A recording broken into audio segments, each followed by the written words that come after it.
Hey everybody, welcome back to another episode of Rambling Through Everyday Life with Fran and Angela. My name is Fran and I'm one of the co-hosts. Guess what, you guys? Big guest today. Her name is Melanie Shankle. You may know her by that. You may know her by Big Mama. Yes, Big Mama. You may know her by her podcast name with her best buddy, the Big Boo Cast. Remember Sophie Hudson, who was on a few episodes ago? We'll be sure and link to that. They've got their own podcast, and this is Big Mama, part of that show. We love us some Melanie Shankle. We had just been in the middle of reading a book that she wrote. It's called Nobody's Cuter Than You. Listen, if you see your sister struggling in something, just look at her and say, honey, nobody's cuter than you. We talk about this book. We talk about all manner of things. I love me some Melanie Shankle, and you're going to love this episode. You're going to smile. You're going to be encouraged. We love you guys so much. Thanks for listening and enjoy the show. Okay. Hey, Angela. It's another fun day over here at Ye Old Podcast. It is. And boy, do we have some fun conversation today. If I was a professional and knew what in the Sam heck I was doing, I would somehow cue some Cool in the Gang celebration, celebrate good times. Come on. That is what we would do right now because this is awesome. It's so good. I'm so excited. Okay, so we're going to jump right on in, guys. We are going to save this so that people can watch if they don't want to listen, because I think this is one that you might want to watch. This is so much fun. Okay, if you do not know who this fabulous gal is that's joining us today, I need you to just go right ahead and you're going to look up your Instagram and you are going to search for the Big Mama, the Melanie Shankle. Who are you on Instagram? I don't even know. Melanie Shankle. I'm Melanie Shankle. Yeah, Shankle. I know. I'm Melanie Shankle on Instagram. Yeah, because Instagram kind of came after the book. So that was why. Yeah. So then everybody was like, your real name has to be out there. Yeah, your real name. Well, we know you and love you as Big Mama. And you, Melanie, also, we're just so thankful for you and your best buddy, Sophie Hudson, who we had on this show back in October, and y'all have a podcast, the Big Boo Cast. Love it. Mandatory listening. Must subscribe and listen to that every single week. I know that I do. But here is what I want people to know. This is what I just came to mind as I was thinking about who is Melanie Shankle.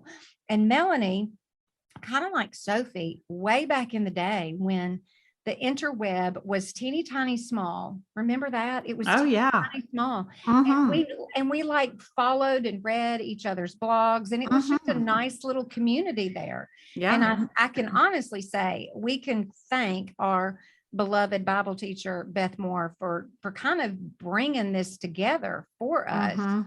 This nice little sweet community. And so I feel like I've known you for a long time, but really I don't know you at all. So that's kind of bizarre. But anyway, here we are. Okay. So I could probably come up with 20 reasons why I love you and what I think about you and what comes to mind after all these years of reading your blog, of listening to the podcast, listening to you talk about your husband, Perry, and literally watch Caroline grow up, which is still shocking to me. Yeah, me too. Me too. What in the world? Time flies. Yeah. Okay. So this is what I can tell our listeners about Melanie if they do not know who Big Mama is. She is a Texas gal. And I honestly think some of us secretly want to be Texas gals. Probably a lot like Texans want to be Tennesseans. The whole world is moving to Middle Tennessee. She's a New York Times best-selling author. Hello. One of my favorite books, I think may have been the first book that you ever wrote, was Sparkling Green Earrings.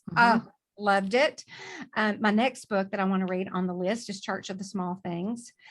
She has a blog. Yes, a blog. It's called the Big Mama Blog. Tell us, for anyone that doesn't know, why Big Mama?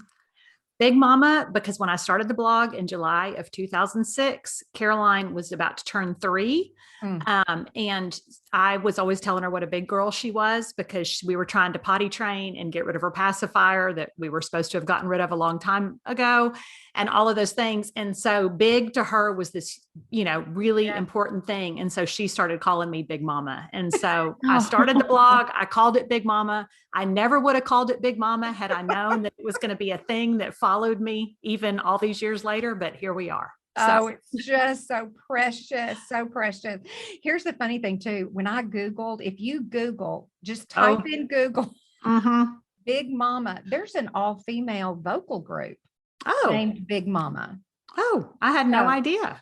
So there's your fun fact. And there's lots of YouTube videos. Yeah. if you want to go watch the Big Mama group sing their songs. Okay. Okay. So you're married to Perry. You have that sweet, precious baby girl that's not a baby anymore, Caroline, who is now at the fabulous Texas A&M. We're, of course, going to talk about that. Yes, she is. I really honestly think you could also have your own ESPN radio talk show.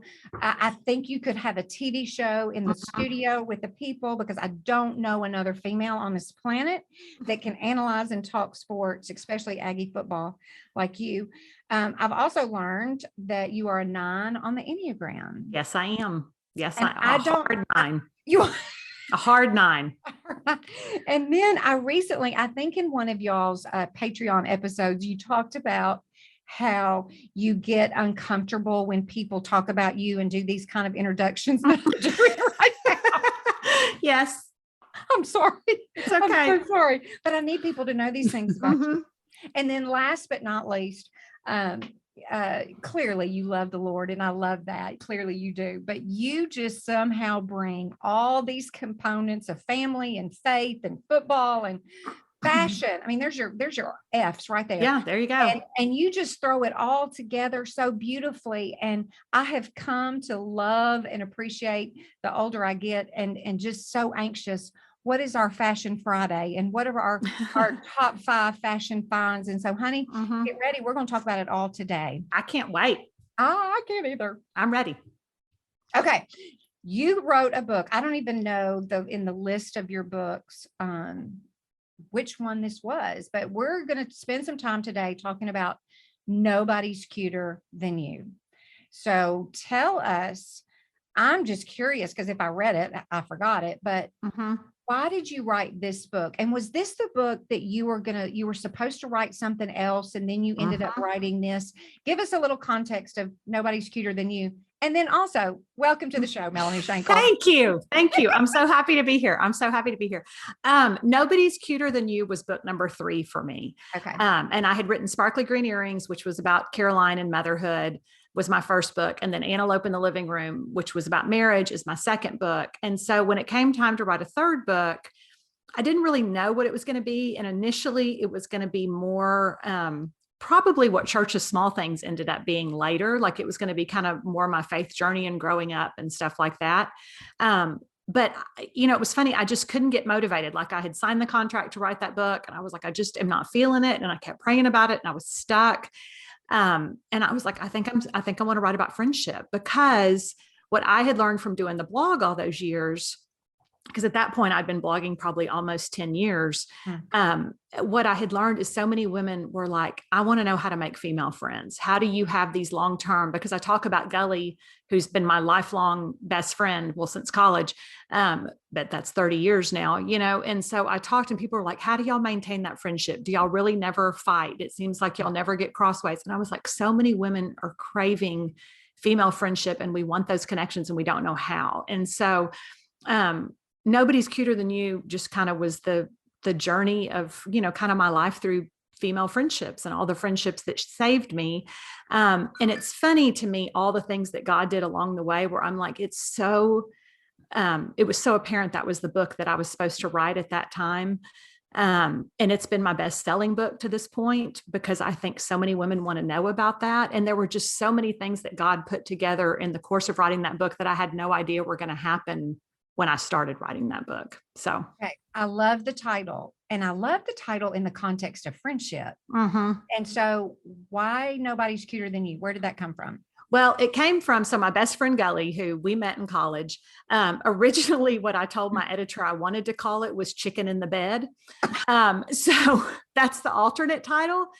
And she said, I don't know that that's really going to have the mass appeal that we need it to have, but it came from that Goalie and I in college, if one of us had a breakup or we were sad or whatever, we would go pick up Popeye's chicken and just be like, it's a day for chicken in the bed. Like whenever you're feeling kind of down and you need something to pick you up. And so even now we'll text each other and we're like, oh, it's a chicken in the bed kind of day.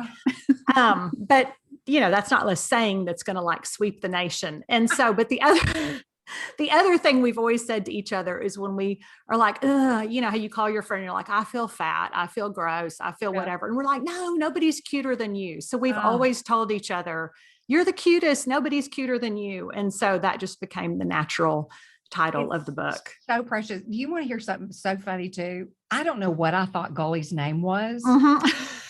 I honestly, here's what's so stupid. I don't think I ever thought. Yeah. What is her? I just thought her name was Goalie. I did too. Yeah. I think a lot of people did. And she's another one that if anybody's followed you for any length of time or followed your social media, like I feel like I know her too. Yeah. Everybody loves Goalie. Yeah. Yeah. She's Everybody a character. Yeah. She's a character. Listen, y'all had more shenanigans and stories than any two people. And I literally, I thought last night, I don't know if I texted Angela this or not. I thought, I just kind of wonder, can we just sit here and read the whole book out loud? Because it's just so fantastic. Okay. So friendship. Okay. So like, listen, we're not here at this day and time young anymore. No. Like here we are. We're older now. So what do you think it is now? If people, it's still a problem today. It's still hard to find and maintain friends in this crazy year called 2022. Why do you think that is? What is our greatest struggle right now as women in friendship? I think right now, I think it's been a different thing, but it's been, to me, a steadily evolving thing. Because I think when you look back to when we were young moms, I just think so many moms, you work outside the home and life is busier. And I think that when our grandmothers were growing up, a lot of times you had a one-car family. And so you really had to make your community with your neighbors and all those mamas that lived right there. And that's not really how people live anymore. And so I think you saw the beginning of that with our generation, where we were working and busy and doing stuff. And now I think with social media, I think so many people feel like they have a real community because you've got your friends you follow on Instagram. Right. But so are you saying that we're really not friends then? Yeah, I think it, here's the thing. I think your friends, I have people I love to follow and I feel so invested in them. And, I love them. And, Goalie and I'll call and talk about different ones and be like, did you see what happened today? But I think you've got to look at your life and go, but do I have real life people that I would call or that would show up if I'm going south, like that to me becomes the real hallmark of a friend. And I think that's hard because I think it requires vulnerability. And I think with women, and I can say this having a daughter who just graduated from high school, I think we have a mean girl epidemic. And I think that it is women, if we don't heal from that, I think we take that into our adulthood and I think we don't trust other women. I think that we see other women as our competitors. I think we do the constant comparison. And I think all of those things sabotage real life community. Listen, we're doing exactly at 50 what we did when we were 15, 16, 17, nothing really changed. No, it doesn't. It doesn't. And I felt like so many times with Caroline, when you would come across mean girls, you're like, well, she's got a mean mom, like we're passing it down. And you just got to look at the way I'm like, if we could commit to raising our girls better and showing them that like other women aren't your competitors, like there's enough room for all of us. But we have this thing where we think one woman's success means less success for us. And so we don't build each other up the way we should. Well, and I think too, goodness gracious. I don't know if I remember asking my mom a long time ago, and my mother's in her early 80s. So at the time I asked her this, let's say she was pushing 70. And I was like, Mom, do we ever grow up out of this? Mm-hmm. The bad news was not really. Yeah. And I Yeah. was like, what a shame though, because Mm-hmm. when you look at it from just a very simple concept and understanding of the Lord created us all, Mm-hmm. Mm-hmm. He Yeah. created us all for purpose and to do good things and to Mm-hmm. bring honor and glory to Him. And we're like clawing at each other like that's not true. Mm-hmm. And Mm-hmm. it's just really sad. It's just really sad. Yeah. Um, does Caroline have good friends in college? Is she still in her freshman year? Yeah, she's just a freshman. Yeah. So Okay. this is just her first year. So I will say high school was not, she just never really found her people in high school. I mean, she had people that were fine, but just never really found her people. And I kept saying to her, like, when you get to college, you're going to find your people. When you get to college, to the point that like when she left for college, I was like, dear Lord, I'm going to need this to be true because I've said it so many times. Like if she gets there and she doesn't find her people. But I have to say, like, she has just found the best people. Like she has really, God has, and a lot of them came to stay with us over Christmas break for a couple of days. And it made me so happy because I was like to see her with people who really know her and get her and love her. It's like, that's all I've ever wanted. And she's grown up watching Gully and me. So in her mind, she was like, I want to find my Gully. Like I want that person. And I'd always tell her, I was like, I didn't find my Gully until college, so you have to hang on. So, but she has now, but it did take getting to college for sure. She's precious and we all love her. Thank you. She's a sweet girl. She's a sweet girl. That's true. And Melanie, I mentioned to you earlier, my daughter went off to college just a few weeks after your daughter did. And I love how publicly you walked that out because you were my emotional health support. You didn't even know it. But we had a similar experience. And even one night, several of them were quarantined early on. And Kaylee was in the floor eating cold pizza, too afraid to go make new friends anywhere but her dorm room. And I was just praying, please let this be true. And she's found her people. And it's so fulfilling as the mom when you pray for that and see it happen. One thing I really, really loved, I love looking back at college now that I see my daughter there. And I loved reading about you and your friends. You had Jen and Tiff and Goalie, and you talk so much in the book about so many shenanigans and all your adventures and all the 80s references. It's like we were right back in college ourselves. And I love that. But one thing that and it sounds like, you and your daughter talked about this too. I always thought if I didn't have one best friend to just skip all the way through life with, I was failing at friendship. Yeah. And I've learned that friends come and go for seasons. Some very few stick for longer, but seasons are such a scriptural thing. It's such a pattern that we see. I want you to just talk to us about how different friends come in for different seasons and they influence us and they show us who we are and who we're becoming. Just talk to us a little bit about that. I think, to me, I look back and I think that's when I was writing Nobody's Cuter, and it's been so long ago, but when you look and see like along the way, like even from childhood, like you kind of learn, your friends teach you about yourself. I mean, you look at the ones where you can look back and go, oh, I really failed as a friend to that person. Like I could have been better. And so I think that makes you better. But, now that I'm in this stage of life, it's been funny because I think I had these moms that we did preschool together. Like our kids were great friends in preschool. And so they were my community. But then as your kids get older and things change and life is different, we just drifted apart and like nothing happened. It was just that God had put those people in my life for that season. And I think the same thing, but to me, one of the sweetest things that's happened is to see how life has now come full circle. And I'm closer than ever with so many of my friends from college because now we all have kids at A&M. So we're back in that, we're living our second college life, which nobody tells you about, where we're, at all the football games and we get to meet up and we all live in different cities, or a lot of us do. And so during the throes of raising like toddlers and, going to sporting things and all that stuff you do where you're so busy, we didn't stay in touch because we were all just living in our own little communities. But you just look at the ebb and flow of that. And I think that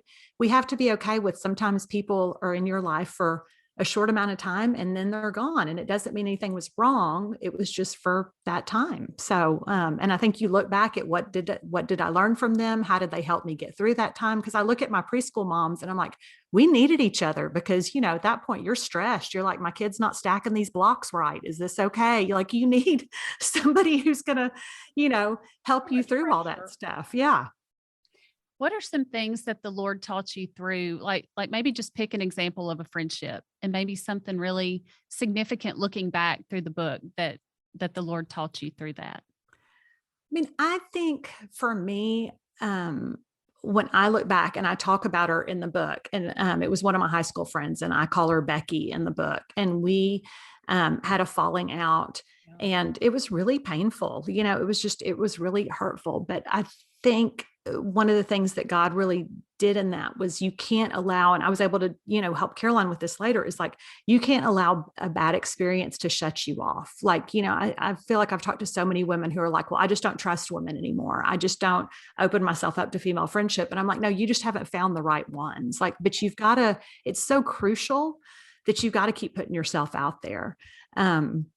Until you find the right one. And I think that was one of the things I learned, is like, just one bad experience doesn't define friendship, and to give people grace, because now Becky and we've gotten back in touch and it's all better, but I'm like, we had to grow up and we were 17 and I don't want anybody to hold me to my 17-year-old self. So why am I going to hold somebody else to their 17-year-old self? Ooh, that's the honest truth. And good grief, we're all dumb as rocks. And yes, just along the way, you're going to mess up. Nobody, I don't want to say nobody, but most people don't wake up and say, I'm going to go ruin this friendship, or I'm going to go for sure make their life miserable. I mean, we're human beings and it just happens. Yeah, for sure.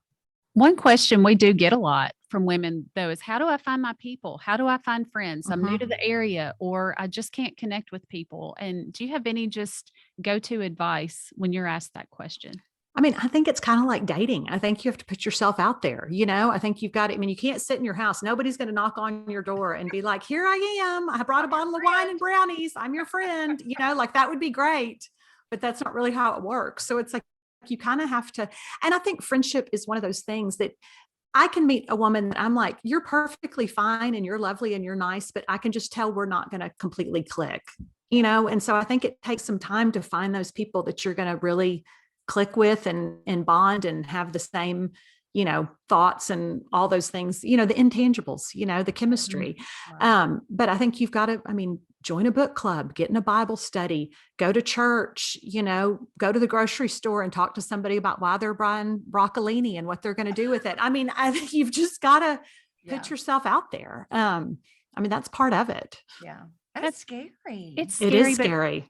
But persistence and patience, I think, are key, and we don't talk about that enough. No. You hate to say it, everybody knows this, but we really are meant for community. We really are. We know that logically, but by golly, sometimes you're like, I don't know how. I don't want to, especially the older we get, it's really hard. So I have so much empathy for people that, they do move to a brand new town in their 50s, where I'm just kind of like, if you are a Christian, please run to your nearest church now. Yeah.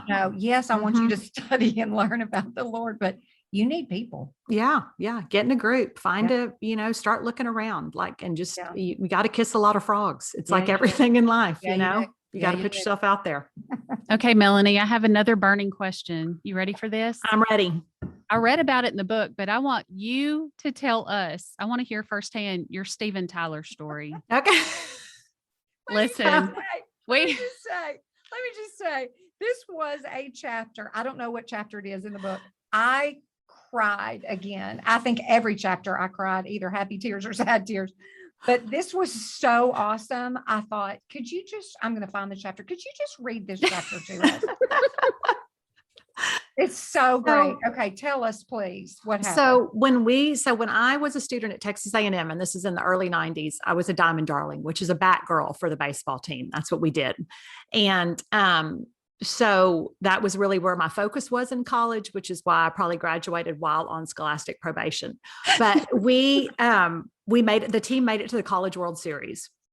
And so a big group, so Goalie's stepdad, who we call Big now, he rented a van and he was like, I'll drive y'all to Omaha. He was like, we'll He's go. a saint. He is a saint. Listen, but he'll to this day tell you that was one of the most fun weeks he's ever had. Like he was one of the girls. I mean, he got to hear more than he probably ever wanted to know about our lives on the way to Omaha.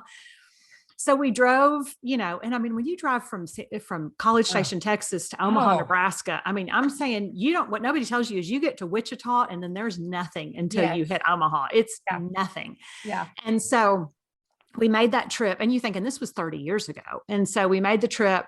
We were staying it was called it wasn't the Red Roof Inn. I don't know. It was some hotel, but anyway, apparently Aerosmith had been in concert there that night, which we didn't know. And so we roll in at like 2 a.m. We get, we're in the hotel or whatever. And so Big, Goalie's stepdad, he call him Big because he is big. He played football for A&M. He's a big old guy. And so he and I start to get onto an elevator, and it's just the two of us because we're loading stuff, taking stuff up to our room. We get on the elevator and I hear this voice go, because I'm laughing, and he goes, I hear a voice say, ooh, a giggling girl. Nothing I like better than that. And I turn and look, and there's the smallest little person I've ever seen wearing purple zebra pants, with the hair and the lips. I mean, it's unmistakable, and this is like right after, it was like Walk This Way with Run DMC and Aerosmith, like that had been the big song. So it was the whole thing. And you immediately were like, oh my gosh. And Big, I'm going to tell you, stared him down because Big did not know who he was and was just like, who is this person that's flirting with this teenage girl? This is not appropriate. And Steven Tyler got real quiet and was like, what floor do you need, sir? I mean, he immediately shut down. But to this day, I say my biggest regret was that I was in an elevator with Steven Tyler and I didn't sing Love in an Elevator. And, regrets. Okay, this is what you say. I found it. All right. I don't even remember what I said. Well, I circled the page and things that I just love so much. I underlined, circled all things. And just here's your fun fact, Melanie. The name of that hotel, was it? Okay. It was the Red Lion Hotel. Okay, I knew it was red something. That's right, Red Lion. The Red Lion. That doesn't sound creepy or anything. No. Especially not when you have a lot of Aerosmith groupies hanging out in the lobby. There were a lot of spike dog collars, I'm going to say. Oh, and then I also find it a little interesting. That's what he said to you in the elevator. Yeah. I'm like, I don't know how I feel about that. No. Okay. So this is what you say about Steven Tyler, which I just thought, dang, this is your ability to remember things is just insane. You said, this is a list. You have a list of 6 things. Oh, this is number 3. You said Steven Tyler wears jeans that are smaller than the Lovitz with the embroidered ice cream cone on the pocket that I wore in the 4th grade. I swear we all had them. I put him at a solid 85 pounds top. Yeah, so true. He was the tiniest little human. He was the tiniest person. Did he still, he had all that hair? He had all the hair. But he was 90 small. years old now. Is he still alive? He's got to be. One of my favorite memes on the internet is when it's Steven Tyler and they're like, this is a soccer mom going through some SH, but that's because that's what he looks like. Or the one that's like, this was the cool mom that let all the kids drink at her house. Like that's, Yes. Because he's got that real, he looks like a nice preserved 76-year-old woman. Oh, jeez. Well, needless to say, your storytelling is so hilarious, brilliant. You've got all these references that just take us right back. You talk about cheerleading and sneaking out to the SIGET party. Let me say, I have a cheerleading fail story that haunts me to this day. So I appreciated that. Tell us just a little bit about that time in your life and the cheerleading or the SIGET party or both? The SIGET party. Pick one. The SIGET party. I think we need to talk about. The SIGET party. The cheerleading. That was really something. So my best friend from high school, I was not really the best behaved kid. I would say high school was the beginning of my rebellious period. that lasted for a while. But her parents were out of town, and this was the summer. It was the summer right before our senior year of high school, and her parents were out of town, and we had begged and begged and begged for them to let us stay at the house by ourselves. We're like, we're fine. We'll be so good. Please let us stay. And her mom agreed. And so we stayed at the house. And so my mom's job was supposed to be, she was going to call and check in on us occasionally and whatever. But I was like, we're just going to go over there. We're going to hang out, nothing, just have some girls over. It'll be no big deal. Well, that's exactly what we did until 10 o'clock at night when we decided to head out to the SIGEP party, because this was in Beaumont, Texas, and there's a college there called Lamar. And so we knew all these college boys, and there was one in particular that I had a huge crush on, and I knew he was going to be there. And so we thought in that way, because, you used to be able to do this because we didn't have cell phones. Right. So we just thought, we'll take the phone off the hook. If my mom calls, she'll just think that the line is busy and we're on the phone. So no problem. And we got all dolled up, went out to the SIGEP party. It was every bit the success that we hoped it would be. And so we had so much fun that we decided, let's invite the entire SIGEP party back to my friend's house. Brilliant idea. Why on earth? What more do you want than 100 drunk college kids at a house? What could possibly go wrong? Perfect. And so we did. And so I jumped in the convertible Mustang that the crush had. And so I'm driving back with him. This is about to be the best night of my whole life because we were just flirting and having the best time. And my best friend had beat me home. And as my crush and I pull up in his car, she comes running out of the house. And we always say it was Paul Revere. And she was like, your mom is coming. Your mom is coming. And so apparently as soon as she got home, she hung up the phone rang, and it was my mom saying, where are you? And what are you doing? I'm on my way over. And she was like, where is Melanie? And she said, she ran to the store to get some root beer because we wanted to make root beer floats. It's 1 a.m. in Beaumont, Texas. There wasn't a store open. You're not getting root beer anywhere. It was the worst excuse. Beer float. Yes, that's exactly. Minus the root. Mm-hmm. Yes, maybe that was more like it. Yes. So my mom pulls up, and she's in her Honda Accord and we're all trying to scrub our makeup off. We're trying to get back in our sweats so we look like we've been home. My mom pulls up with my grandmother in the car and my little sister in the car, who is delighted that this is going down. A younger sibling likes nothing more than to see an older sibling burn. And that's what's about to happen. Pulls up in the driveway. And right as I'm trying to deny it, I'm like, we've been here. It's fine. We just went to whatever. This whole caravan of cars, you see these headlights, and they all start to pull down the street, which was not a street that was highly trafficked. Nothing to see here. No, nothing. And then as I'm still and I'm like, I don't know why they're showing up, Mom. I don't know what's going on. One of the boys comes walking up the driveway with a half empty bottle of Jim Beam or something, and he's throwing up. And I'm just going to say that that's why I spent the first month of my senior year grounded. So it's the most trouble I've ever been in to this day. A multi-generational bust. Yes, it was. When your grandmother shows up to bust you, you're in trouble. That's bad news. Listen, as you're telling the story, I'm telling you, I had all these pages underlined because it was maybe one of my favorite stories ever. Outside of the silly stuff, like some story where the 7-Eleven guy, not 7-Eleven, but the cashier got Goalie's phone number from a check. She wrote for a big gulp for $1.19. And the time that Goalie got busted at the ball game because she was on TV. Which game was that? That was Omaha. That was when we went to Omaha. So Goalie's dad, because the stepdad is the one that drove us. And so Goalie and I dropped out of summer school to go to the College World Series because we're like, it's the College World Series. Why are we going to go to summer school? So we dropped out, and her dad had forbid her and was like, you absolutely are not going. This is not going to happen. We were like, it's fine. We're going anyway. And sure enough, she was on ESPN just blowing a big old bubble sitting outside that dugout. Okay. Every mother is dying to know. Because, as your children grow up and you have all these stories to tell, you're like, when did you tell Caroline? When did Caroline come into the know of, so this was my mother's my mother's life as a high school and college student. Yeah.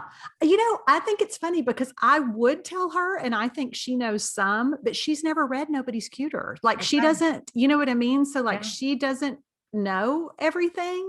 Yeah. And so I think she knows enough that she hints at it. But I think Caroline is so much like her dad, where she's just so reasonable and sensible. You're not worried about it then. I'm not. And she's like, Mom, you were just ridiculous. Like you were just ridiculous. And I'm like, I was like, I really was. This is what my boys say. They'll say, Mom has a great testimony.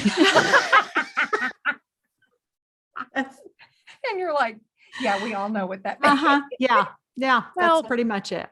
And I love the fact that you talk about your relationship with the Lord and how you came to know him in a very real way in your college years. But after the fact, you remain a very fun person because Christians are not boring. Yeah. Or shouldn't have to be. Thank you very much. We're so glad. I love the part where and we call it rolling, where you roll the yard as an adult. Yeah. I love that. Yeah.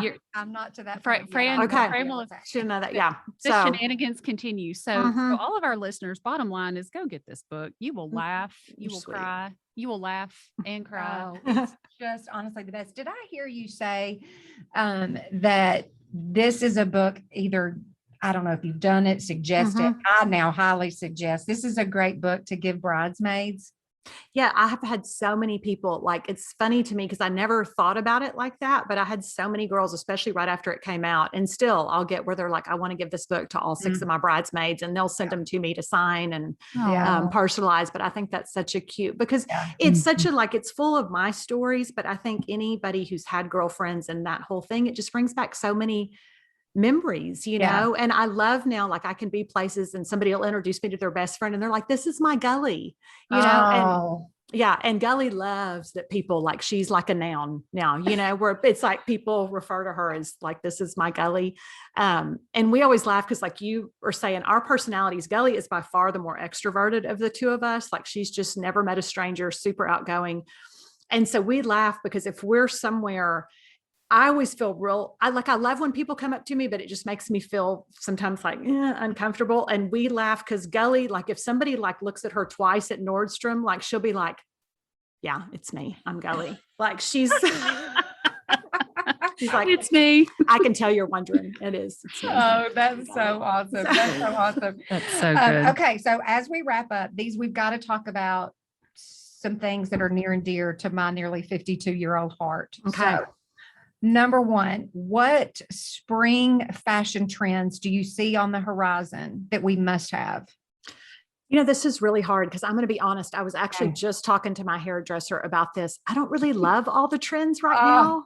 Oh no. I think it's really hard because I think it's all the little shrunken sweaters and all that stuff. And I'm like, that's great if you're 20, but I'm not. And so I'm not interested in your crop top, you know, like I'm not. I've done the jeans that come super high. But I do think one of my favorites is, I think we're getting back to, and it's kind of been since the fall, but the wide leg pants and the flare jeans. Love it. And we're back to that, which I just think is such a good, universally flattering trend. So I would say, just embrace that. Like, find yourself a good pair of flares. They look great on everybody. Wear them with heels and they're a must. So that would be my biggest one. What did you think about Target when they went down that Little House on the Prairie? It was tragic. I mean, it was awful. It was awful. It was the whole thing. And, you know, we did that, you know, like that was, you know, like we've done that. I mean, I spent my whole high school thing wearing sailor dresses that I thought were good, and Laura Ashley florals. Oh God. And so I'm not interested. I'm not interested in doing that. No, I think it's horrendous looking. It's awful. And it doesn't look good on anybody. That's the whole thing. It is. It's awful. I'm sorry for people that have it and love it and wear it. Yeah. I hope you love it. Okay. Skincare.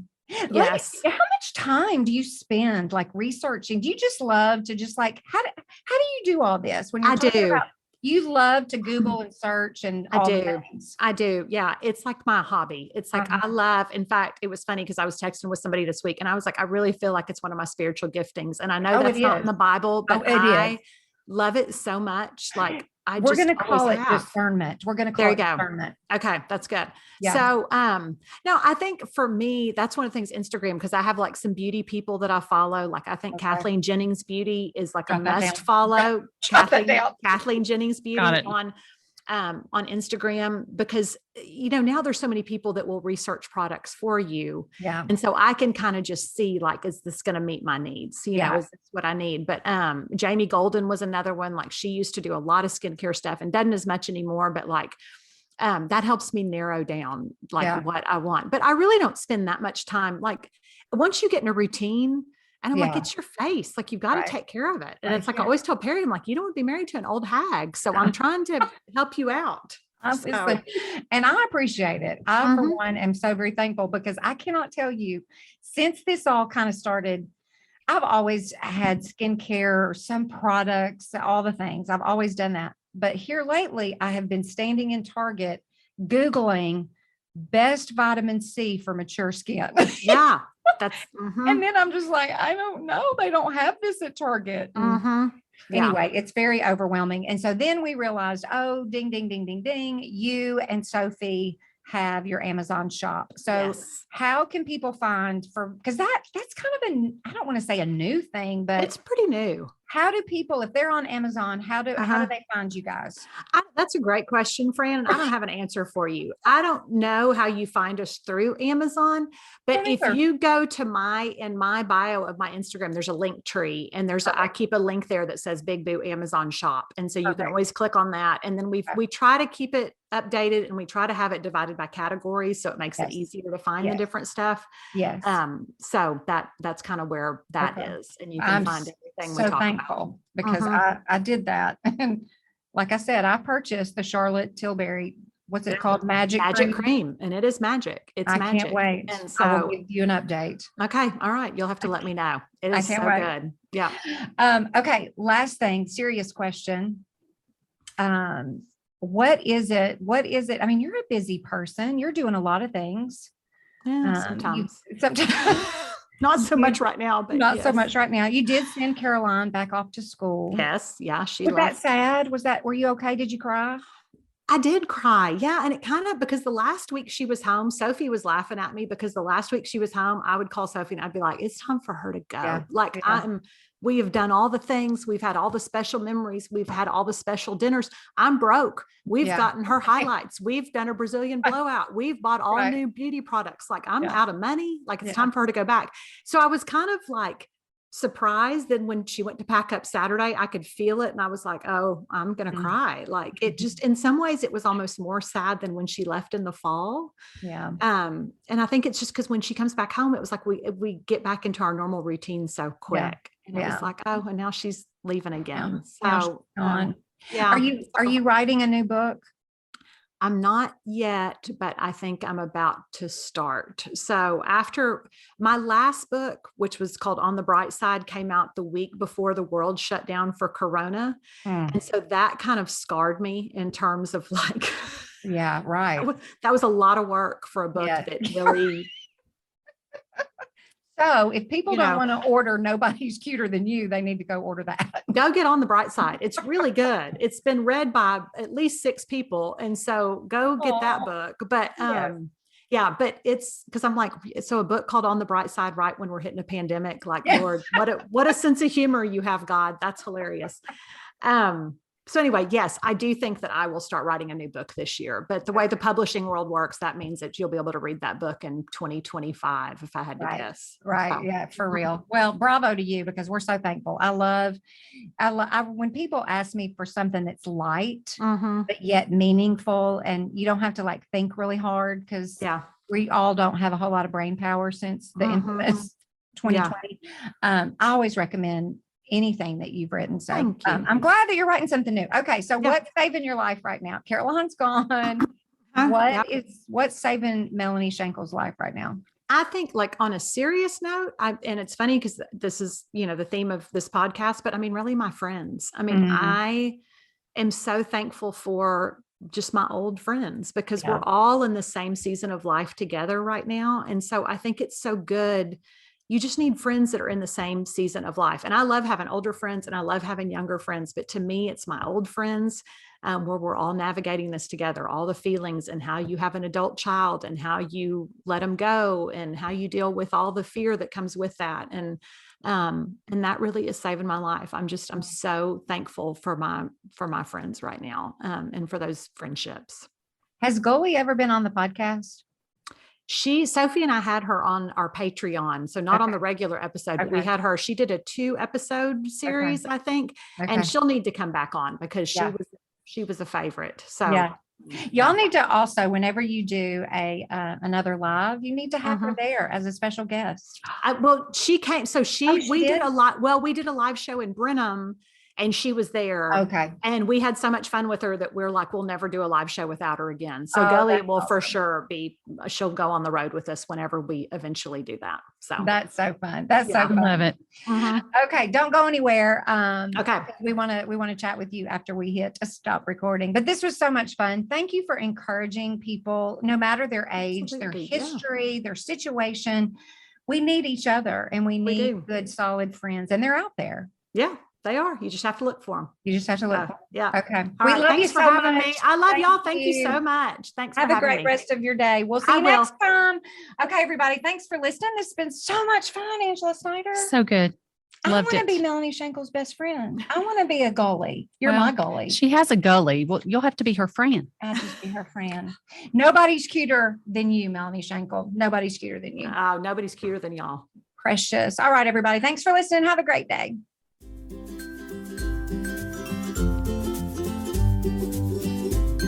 If you love this podcast, help us keep getting great guests and high quality content by leaving us a rating and review wherever you listen to your podcast. You can always like and subscribe so that you don't miss an episode. Be sure and share us with a friend.